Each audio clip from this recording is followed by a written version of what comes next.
Hello coders, welcome to channel coder ji. और आज हम सॉल्व करने जाने अपनी एक और प्रॉब्लम को, जिसका नाम है फाइंड मिसिंग नंबर। इस प्रॉब्लम में आपको एक एरे गिवन होता है और एक नंबर उसमें से मिसिंग होता है। एरे हमेशा 1 से स्टार्ट होगा और n कोई भी नंबर हो सकता है, वहाँ तक जाएगा। तो इसमें से आपको एक मिसिंग नंबर फाइंड करके देना है इनके बीच का। तो इसके करने के कई सारे तरीके हैं, तो चलिए उन सारे तरीकों में से कुछ को डिस्कस करते हैं और कुछ को आप खुद ट्राई कीजिएगा। तो सबसे पहले यहाँ पे एक एरे है और मैंने n की वैल्यू निकाल ली है। सो एक लूप इनिशियलाइज करते हैं, i तक जाएगा। अब इस मिसिंग नंबर को ढूंढा कैसे जाए। अब इस मिसिंग नंबर को ढूंढा कैसे जाए, तो सबसे पहले तरीके में मैं देखता हूँ कि ये जो सारे नंबर है ना, ये अरिथमेटिक प्रोग्रेशन में है, यानी कि इनके बीच का डिफरेंस हमेशा 1 है। तो अगर मैं इन्हीं भी दो नंबर के बीच का डिफरेंस अगर मेरा 1 नहीं आता है, तो ऑब्वियस सी बात है वहीं पे मेरा मिसिंग नंबर होगा। Just like if ARR of i plus 1 minus ARR of i, अगर ये मेरे 1 के इक्वल नहीं है, 1 के इक्वल नहीं है, तो क्या करो, एक सम नाम का वेरिएबल बनाओ, उसमें ARR of i plus ARR of i plus 1 कर दो। अब ये चीज़ मैं क्यों कर रहा हूँ इसे समझिएगा। नाउ लेट्स सी, इस एरे में 5 मिसिंग है, यानी कि 2 - 1 = 1 आएगा, 3 - 2 1, 4 - 3 1, देन 6 - 4 2, यानी कि इस कंडीशन में आ जाएगा। ये कंडीशन ट्रू हो गई। देन 4 और 6 को ऐड कर दिया मैंने। ओके, तो मुझे क्या चाहिए, 5 चाहिए, जो कि इसका एवरेज होगा, यानी कि int num equals to sum by 2। समझ गए, 6 + 4 बाई 2 यानी कि 5। एंड देन इसको मैं कर दूंगा print cout num and then loop को ब्रेक कर दो। तो चलिए इसको रन करके देखते हैं। एंड यहाँ पे मेरा मिसिंग नंबर 5 आ चुका है। तो इस तरीके से बहुत ही आसानी से मैंने एक लूप की हेल्प से इसे सॉल्व कर लिया है। नाउ इसको करने का एक और तरीका भी है। तो सबसे पहले मैं यहाँ पे int sum equals to 0 initialize कर देता हूँ एंड देन यहाँ से इसे रिमूव कर देता हूँ। अब इस पूरे लूप में मैं सम में ARR i को जोड़ लेता हूँ एंड फाइनली यहाँ पे cout को अपने सम को प्रिंट करता। ठीक है, तो देखते हैं सबसे पहले हमारा सम आ कितना रहा है इन एलिमेंट्स का। तो ओके, मैंने सेव नहीं किया है, सो मैंने इसे सेव कर दिया है। अब यहाँ पे मेरी टोटल वैल्यू आ रही है 31। नाउ जब आपने AP पढ़ी होगी तो सम ऑफ ऑल टर्म्स जो होता है वो होता है n/2 2a + n - 1d, कुछ इस तरीके से n/2 a + l भी लिख देते हैं कुछ लोग, इस तरीके से ऐसा होता होगा, आपने देखा होगा, मैथमेटिक्स के बैकग्राउंड से आप आ रहे होंगे।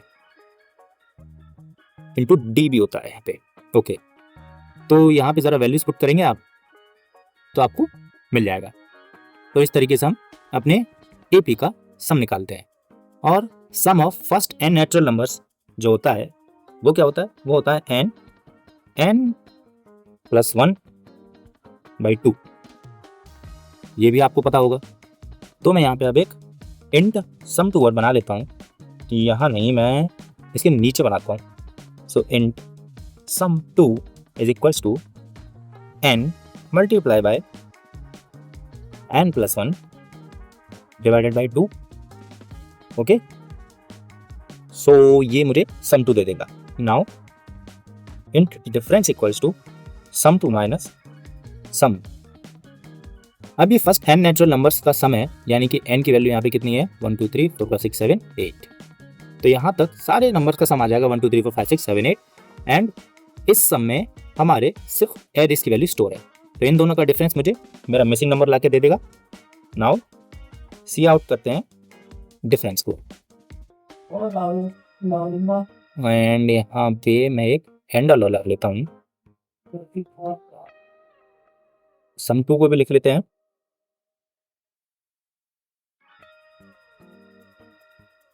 तो मुझे यहाँ पे n की वैल्यू 8 देनी पड़ेगी, क्योंकि लास्ट नंबर जो है वो यहाँ पे 8 हो चुका है।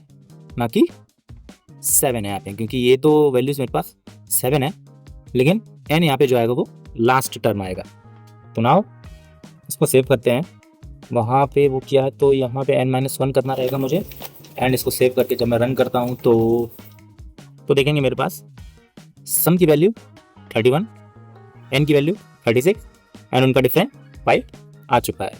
तो ये मैंने दूसरे मेथड से अपने मिसिंग नंबर को फाइंड कर लिया है। नाउ अब अपनी थर्ड मेथड की तरफ बढ़ते हैं। सो हमारा थर्ड मेथड भी कुछ इसी तरीके से काम करता है। n की वैल्यू 8। नाउ यहाँ पे मैं int zor1 equals to 0 comma zor2 equals to 0, ये दो वेरिएबल यहाँ पे असाइन कर देता हूँ। Now for int i equal to 0 i is less than n-1 i plus plus. अब मैं सारे एलिमेंट्स का जोर लेता हूँ ARR ऑफ i के साथ। तो यहाँ पे मेरी वैल्यूज क्या आएगी, zor1 या zor2, आप जो भी ले लें। तो क्या होगा, जब मैं सारी वैल्यूज यहाँ पे जोर लेता जाऊँगा तो क्या होगा, अब यहाँ से मुझे जो वैल्यूज मिलेंगी 0 एंड बाकी की वैल्यूज कुछ और हैं। तो जब ये डिफरेंट वैल्यूज तो होता है तो ये मुझे यही वैल्यू रिटर्न करके देगा। इस जोर में सारी की सारी वैल्यूज यही आ जाएंगी, यानी कि 0 का 1 के साथ जोर होगा तो 1 का 2 के साथ होगा तो कुछ आएगा, फिर 2 का 3 के साथ होगा। ये बाइनरी में मुझे कुछ वैल्यूज लाके देगा। Similarly for int i equals to 0 से i is less than equals to n i plus plus करते हैं। नाउ जोर करते हैं हम zor2 एंड इसका जोर ले लेते हैं इक्वल्स टू i के साथ। ध्यान दीजिएगा यहाँ पे ARR ऑफ i नहीं है, सिर्फ i है, यानी कि 0 से लेके n तक की वैल्यू, जिसमें यहाँ पे मेरा मिसिंग नंबर 5 भी इंक्लूडेड होगा। तो यहाँ पे मुझे दो वैल्यूज मिल गई हैं, zor1 और zor2। नाउ जब मैं रिजल्ट में zor2 का जोर ले लेता हूँ zor1 के साथ तो मुझे अपना मिसिंग नंबर मिल जाएगा। तो मैं इसको सेव करता हूँ एंड जैसे इसको रन करेंगे तो मेरे पास मेरा मिसिंग नंबर फिर से आ जाएगा। सो इस लेक्चर में बस इतना ही। Till then happy coding.